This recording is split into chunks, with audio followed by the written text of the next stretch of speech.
आपके अपनी YouTube channel excellence Y P S पर मैं पीएस आपका स्वागत करता हूँ। आज मैं डिस्कस करने वाला हूँ हिंदी पार्ट फर्स्ट को। इससे पहले कई सब्जेक्ट के मैं पार्ट को डिस्कस कर चुका हूँ, जो कि आपके एक्सीलेंस और मॉडल स्कूल के लिए काफ़ी ज़्यादा इम्पोर्टेंट रहने वाले हैं 2023। और जो आपका एग्ज़ाम है वो बहुत ही करीब है, इसलिए मैं आपको बहुत ही ज़्यादा इम्पोर्टेंट क्वेश्चन करवा रहा हूँ। तो इन क्वेश्चंस को प्रिपेयर कर लेंगे तो काफ़ी सारे क्वेश्चन यहाँ से मिल जाएंगे, जो कि आपके एग्ज़ाम में हेल्प करेंगी। तो स्टार्ट करते हैं। क्वेश्चन नंबर फर्स्ट से यहाँ से दे रखा है। उससे पहले आपसे रिक्वेस्ट है कि सारे क्वेश्चंस को लिखते जाइए, जिससे कि लास्ट टाइम आप अच्छे से रिवाइज कर पाएंगे। और जो क्वेश्चन आपसे पूछे हैं उनका आंसर कमेंट सेक्शन में जरूर बताइए। क्वेश्चन नंबर फर्स्ट, जीवन में सफलताएं प्राप्त करने के लिए क्या आवश्यक है? व्यवहार, पाश्चाताप, समय का सदुपयोग, इनमें से कोई नहीं। ये आपके एग्जाम में कई बार आ चुका है और इस बार के लिए इम्पोर्टेंट क्वेश्चन है। इसका सही आंसर है ऑप्शन सी, समय का सदुपयोग जो है ना, सफलताएं प्राप्त करने के लिए अति आवश्यक है। क्वेश्चन नंबर सेकंड दे रखा है यहाँ पे। क्वेश्चन नंबर सेकंड में पूछा गया है उपयुक्त गद्यांश का शीर्षक क्या है?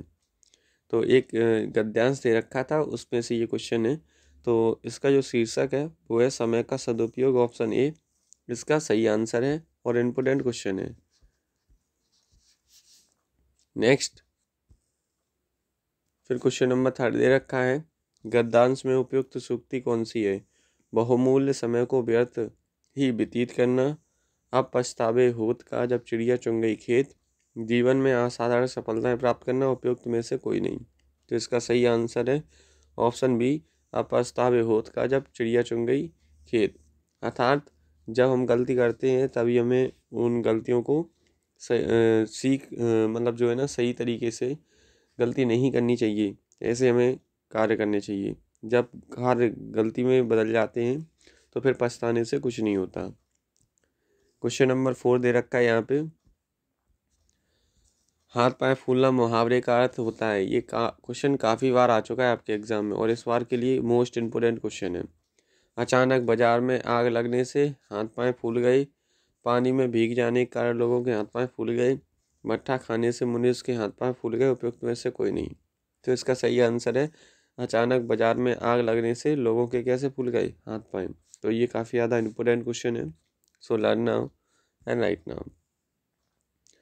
क्वेश्चन नंबर 5, नमक मिर्च लगाना यानी कि मुहावरे का प्रयोग अपने वाक्यों में होगा। महेश ने आलू में नमक मिर्च लगाई।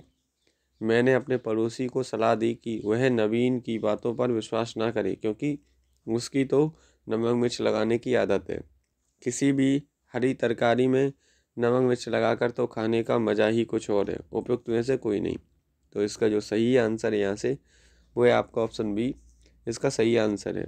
ये भी इम्पोर्टेंट है, आपके एग्ज़ाम में 1 नंबर का मुहावरा ज़रूर पूछा जाता है और लोकोक्ति भी आती हैं, तो इनको प्रिपेयर ज़रूर कीजिएगा। अशुद्ध वाक्य, अपना आचरण और सभ्यता बचा कर रखिए, इसका शुद्ध रूप क्या होगा? अपना आचरण और सभ्यता को बचा के रखिए, अपने आचरण और सभ्यताओं को बचा के रखिए, अपने आचरण और सभ्यता को बचा के रखिए, अपने आचरण और सभ्यता को बचा के रखिए। तो इसमें सही रूप ढूंढना है, तो इसका जो सही रूप है ऑप्शन सी, अपने आचरण और सभ्यता को बचा के रखिए, ये इसका सही आंसर है। ये भी इम्पोर्टेंट है, ऐसे ही शुद्ध करने के लिए वाक्य भी पूछे जाते हैं आपके एग्जाम में। सो इस टाइप का क्वेश्चन जरूर आएगा आपके एग्जाम में। So learn now right now. Next, question number 7 में पूछा गया है अशुद्ध वाक्य, अपने कपड़े और जेवर बचा कर रखिए, निम्नलिखित में से शुद्ध रूप क्या होगा? अपने कपड़े और जेवरों को बचा के रखिए, अपने कपड़ों और जेवरों को बचा के रखिए। तो इसमें जो सही रूप होगा तो मैं वो आपको बता दे रहा हूँ, ऑप्शन ए इसका सही आंसर है। अपने कपड़े और जेवरों को बचा के रखिए, इसका सही आंसर है। इस टाइप के क्वेश्चन आते हैं तो क्वेश्चन को प्रिपेयर करोगे तो आपको पता चलेगा किस तरह से क्वेश्चन होते हैं, तो आप आसानी से उन क्वेश्चंस को कर पाओगे। क्वेश्चन नंबर 8 दे रखा है, तद्भव शब्द उपलक्ष्य का तत्सम शब्द में कौन सा होगा? उपलक्ष्य, उपालक्ष्य, उपलक्षित, उपलाक्ष्य। तो इसका जो सही आंसर है ऑप्शन ए होगा उपलक्ष्य, इसका सही आंसर है और इम्पोर्टेंट क्वेश्चन है 2023 के लिए। So learn now and right now. Next, question number 9, तद्भव शब्द गणा का तत्सम शब्द निम्नलिखित में से कौन सा होगा? तो इसका जो सही आंसर है यहाँ से ऑप्शन सी गर्त, गर्त इसका सही आंसर है। इम्पोर्टेंट क्वेश्चन है, so learn now right now. Next question number 10, क्रिया विशेषण की परिभाषा बतानी है। तो क्रिया विशेषण, क्रिया शब्द की विशेषता बताने वाले शब्द को ही क्रिया विशेषण कहते हैं। तो या फिर क्रिया शब्द की विशेषता बताने वाले शब्द क्रिया विशेषण कहते हैं। तो ये आपका ऑप्शन बी जो है ना इसका सही आंसर है। क्रिया शब्दों की जो विशेषता बताते हैं उन्हें ही हम क्रिया विशेषण कहते हैं। काफ़ी ज़्यादा इंपॉर्टेंट है 2023 के लिए, काफ़ी बार आ चुके हैं ये क्वेश्चन इस टाइप के। So learn now and right now. Next, और क्वेश्चन नंबर 11 भी आ चुका है आपके एग्जाम में। पढ़ना शब्द का सही आक्रामक क्रिया निम्नलिखित में से प्रयोग में कौन सा होगा। 2023 के लिए इम्पोर्टेंट क्वेश्चन है ये। तो इसमें जो है ना सही आक्रामक क्रिया जो होगी वो है आपकी ऑप्शन सी, वह पढ़ रही है।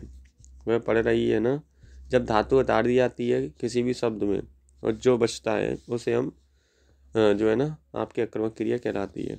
ऑप्शन सी इसका सही आंसर है। क्वेश्चन नंबर 12 दे रखा है यहाँ पे,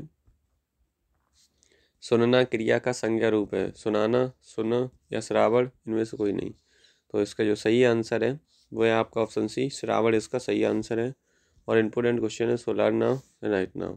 नेक्स्ट, फिर यहाँ पे क्वेश्चन नंबर 13 दे रखा है, किस विकल्प में दो ऐसे वाक्य हैं जिनमें से एक में से का प्रयोग कारण और कारक की विभक्ति के रूप में और दूसरे में से आपदन कारक की विभक्ति के रूप में किया जाता है। तो इसका जो सही आंसर होगा यहाँ से ऑप्शन ए इसका सही आंसर है।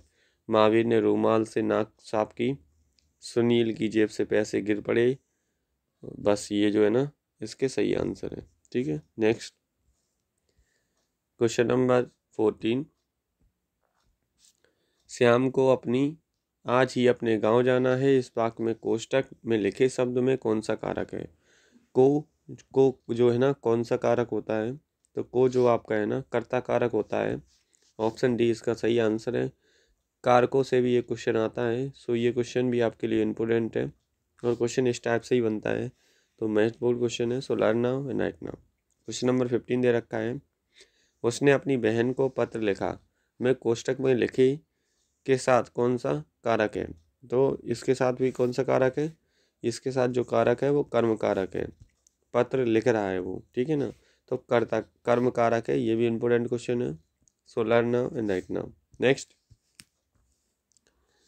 क्वेश्चन नंबर 16, विशेषण शब्द शीतल की भाववाचक संज्ञा क्या होगी। शीतलन, शीतलता, शीत या शीतोषण। तो इसका सही आंसर ऑप्शन बी, शीतलता इसका सही आंसर होगा और इम्पोर्टेंट क्वेश्चन है, so learn now right now. Question number 17, विशेषण शब्द प्रसिद्ध की भाववाचक संज्ञा क्या होगी। प्रसिद्धता, प्रसिद्धि, प्रसिद्धतम, इनमें से कोई नहीं। तो इसका जो सही आंसर है वो है आपका यहाँ से क्वेश्चन ऑप्शन बी जो है ना इसका सही आंसर है, प्रसिद्धि। नेक्स्ट, क्वेश्चन नंबर 18 दे रखा है, निम्नलिखित में से कौन सा वाक्य में क्रिया विशेषण शब्द है। वह गाड़ी पकड़ने के लिए झटपट चलता बना। तो इसमें जो क्रिया विशेषण है वो कौन सा है, तो चलता बना झटपट के लिए। तो इसका सही आंसर है झटपट जो है ना आपका क्रिया विशेषण शब्द है। ये भी इम्पोर्टेंट क्वेश्चन है, so learn now and right now. Next, question number 19, उसके नाराज होने में बहुत तेज चिल्लाया। तो मैं क्रिया विशेषण कौन सा है, तो बहुत तेज जो है ना क्रिया विशेषण पूछ रहे हैं, सॉरी। तो उसके लिए जो है ना बहुत तेज इसका सही क्रिया विशेषण होगा। ठीक है, ऑप्शन सी इसका सही आंसर है। एन इम्पोर्टेंट क्वेश्चन है, so learn now right now. Question number 20, संज्ञा शब्द शास्त्र का विशेषण शब्द होगा। शास्त्री, शास्त्रीय, शास्त्री और शास्त्री पाणी। तो इसका जो सही आंसर है ऑप्शन बी, शास्त्री इसका सही आंसर। इम्पोर्टेंट क्वेश्चन है, so learn now right now. तो वीडियो कैसा लगा कमेंट सेक्शन में जरूर बताइए। वीडियो अच्छा लगा तो वीडियो को लाइक करें और दोस्तों के साथ ज़्यादा शेयर जरूर करें। अगर आपको व्हाट्सएप ग्रुप से जुड़ना है तो कमेंट सेक्शन में जरूर बताइए, आपको व्हाट्सएप ग्रुप से जोड़ दिया जाएगा। वहाँ पे आपको इम्पोर्टेंट नोट्स और जो है ना एक्सीलेंस मॉडल स्कूल से संबंधित जानकारी प्रोवाइड होती रहेगी। तो कैसा लगा वीडियो कमेंट सेक्शन में जरूर बताइए और ऐसे ही वीडियो देखने के लिए चैनल को सब्सक्राइब करें, बेल आइकन दबाएं, ऐसी वीडियो सबसे पहले आपके पास पहुँच सके और दोस्तों भी ज़्यादा शेयर जरूर करें। फिर मिलेंगे ऐसी इंटरेस्टिंग वीडियो के साथ, तभी के लिए जय हिंद फ्रेंड्स, जय Hind students, thank you for watching.